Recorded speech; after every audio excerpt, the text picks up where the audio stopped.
Hi hello नमस्ते, मी पूजा. मी आणि बरंच काही या यूट्यूब चॅनलवर तुम्हा सगळ्यांचं अगदी मनापासून स्वागत करते. चिकन मटनलाही मागे सारेल अशी अप्रतिम रेसिपी मी आज तुमच्यासोबत शेअर करते. हॉटेलमध्ये गेलात तरी ही रेसिपी तुम्हाला मिळणार नाही, त्यामुळे नक्की व्हिडिओ शेवटपर्यंत पहा. आजच घरी ट्राय करा. अतिशय सोपी रेसिपी आहे, त्यामुळे नक्कीच व्हिडिओ शेवटपर्यंत पहा. बघा, इथे मी खोबरं घेतलंय आणि कांदा घेतलाय. कांदा खोबरं आपल्याला छान भाजून घ्यायचे. खोबरं लवकर भाजलं जातं, कांदा भाजायला तसा थोडा वेळ लागतो. आता जर तुम्ही गावी राहत असाल तर खरंच अतिउत्तम. तुम्ही चुलीमध्ये कांदे आणि खोबरं भाजू शकता. त्याची जी चव असते ती काहीतरी वेगळीच असते.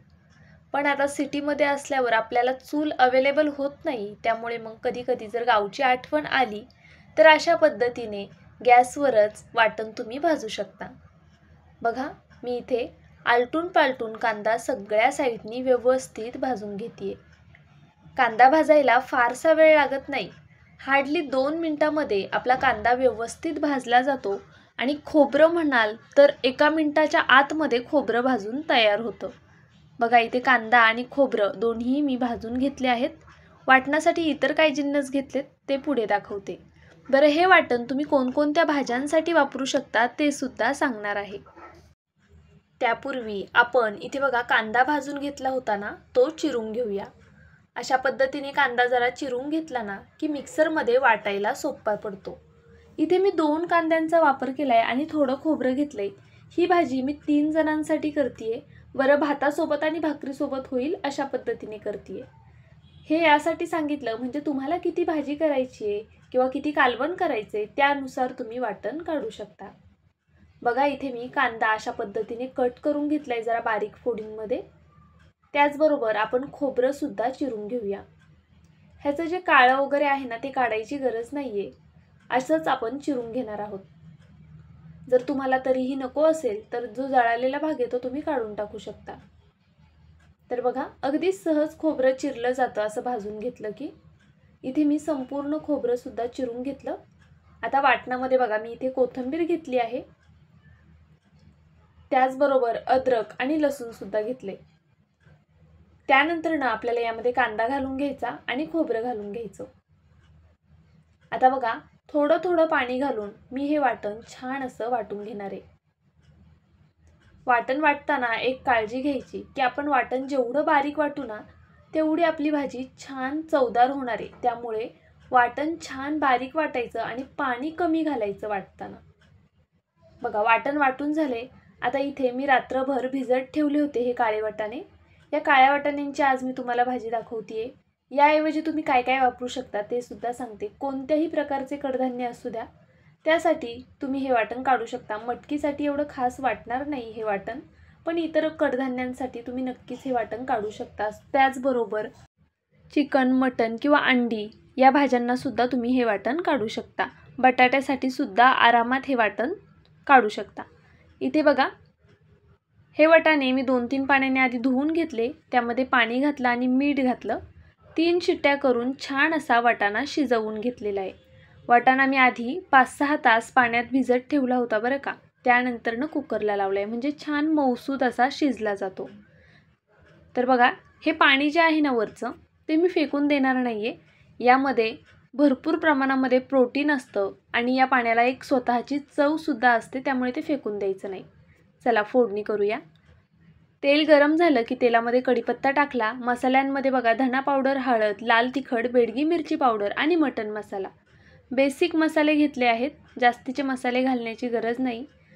तेल खूप गरम असताना मसाले टाकायचे नाही, जरा नॉर्मल असतानाच यामध्ये मसाले घालायचे आणि लगेचच वरतून वाटण घालायचं. म्हणजे कसं आपले मसाले करपणार नाही, नाहीतर मग भाजीला एक करपलेला वास येऊ शकतो. तर इथे मी संपूर्ण वाटण अशा पद्धतीने घालून घेतलं. वाटण कमीत कमी 3-4 मिनटं तरी छान परतून घ्यायचं. असं मस्त वाटण परतून घेतलं ना की खरंच भाजीला तरीसुद्धा मस्त येते. त्याचबरोबर ह्या भाजीची चवसुद्धा कितीतरी पटीने छान लागते. आता बघा, तुम्ही हॉटेलमध्ये गेलात छान काहीतरी खायचे म्हणून, पण तुम्हाला ही डिश मिळणार नाही. आणि खरं सांगते खूप छान होते. एकदा तरी नक्की अशी काळ्या वाटाण्याची भाजी करून पहा. यामध्ये ना मी थोडंसं गरम पाणी घातलं आहे वाटाण्यामधलंच. वाटण जर असं खूप कोरडं वाटायला लागलं ना नंतर परतताना, तर थोडंसं गरम पाणी घालायचं. आता आपण यामध्ये मी गरम पाणी करून घेतलं होतं कढईमध्ये, ते घालून घेऊया अशा पद्धतीने. आणि हे पुन्हा छान असं मिक्स करून घेणार आहे मी. थोडंसं पाणी घालून ना 1 मिनिटभर छान परतून घ्यायचं. त्यानंतरनं यामध्ये आपण काळे वाटाणे घालून घेऊया. बघा, पाण्यासहितच घातलेले आहेत मी, पाणी वगैरे सेपरेट काढायची गरज नाही आहे. आणि गरजेनुसार पुन्हा मी यामध्ये गरम पाणी ॲड करणार आहे. आता जशी तुम्हाला भाजी घट्ट किंवा पातळ हवी आहे ना, त्यानुसार तुम्ही यामध्ये पाणी ॲड करायचे. पण लक्षात घ्या, पाणी घालताना गरमच घाला, म्हणजे भाजीला नंतर तरी खूप छान येते. पुढे मी तुम्हाला दाखवेलच. आपल्याला ही भाजी आहे ना छान अशी उकळून घ्यायची आहे, पण बारीक गॅसवर. मोठ्या गॅसवर जर उकळलीत तर भाजीला अजिबातच तरी किंवा कट येणार नाही. तर बघा, चवीनुसार आता आपण मीठ घालून घेऊया. सुरुवातीला मीठ घातलं होतं, त्यामुळे आत्ता मीठ कमी घातले. आपण वाटाणा शिजवताना मीठ घातलं होतं बघा. छान असं मिक्स करून घेतलं. वाटाणा शिजलेला आहे, वाटाणा शिजवायचा नाही आहे, पण भाजीला छान तरी आली पाहिजे ना अशी. त्यासाठी 2-3 मिनटं ही भाजी बारीक गॅसवर छान होऊन द्यायची. मी इथे जवळपास 4-5 मिनटं ठेवली होती भाजी.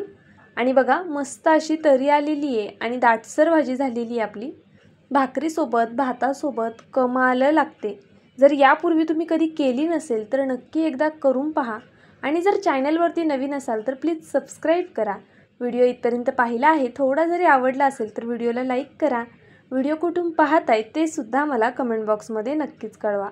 अशा छान छान रेसिपीज पाहण्यासाठी सबस्क्राईब केल्यानंतर बेल आयकन प्रेस करा, जेणेकरून माझ्या व्हिडिओचं नोटिफिकेशन सगळ्यात आधी तुम्हाला येईल.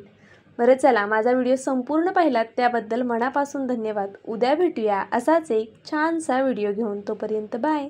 Thank you so much for watching.